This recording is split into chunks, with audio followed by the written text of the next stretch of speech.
At a time when people are now discussing the need for a united response, a united approach to the future of the Middle East, it's extraordinary to hear uh, not only the story of the flag burning outside a synagogue in Spain, but also Spain's social rights minister calling for Spain to suspend diplomatic relations with the State of Israel. This is absurd, utterly, utterly absurd. Now is the time to be talking, not the time to be closing doors, not the time to be mute. It's the time to be talking. And it doesn't really matter whether one is sort of unashamedly supporting everything that the Netanyahu government is doing, or whether one is opposing that. The purpose of the diplomatic community is to garner support and to shoulder a united responsibility for what is happening in the world, and this is what we need more than ever. The Israeli bombardment of Gaza, the siege of Gaza, whether people think, as this particular person, I'm not sure of the name actually, I think it's Belarra, thinks that Netanyahu should be taken to the International Criminal Court for war crimes.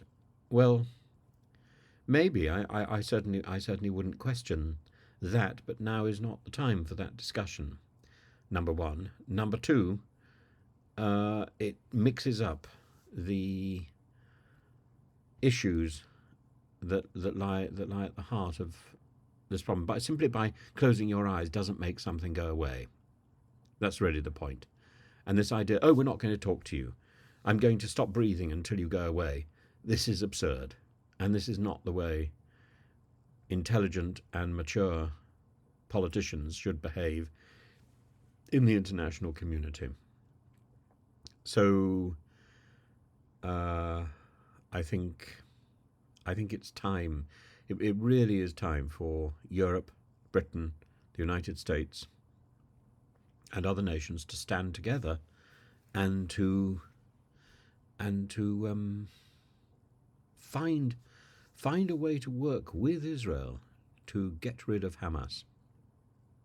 And if we were there, shoulder to shoulder, we could do something so much more effectively than leaving one country, Israel, to deal with this problem on their own, which I'm afraid is not going to turn out well. It's going to be a long process, and it's going to bring with it its own recriminations and its own problems. And this is something that could easily have been solved.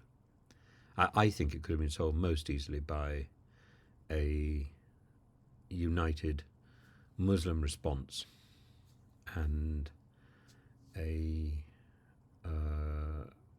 united task force entering the Gaza Strip together.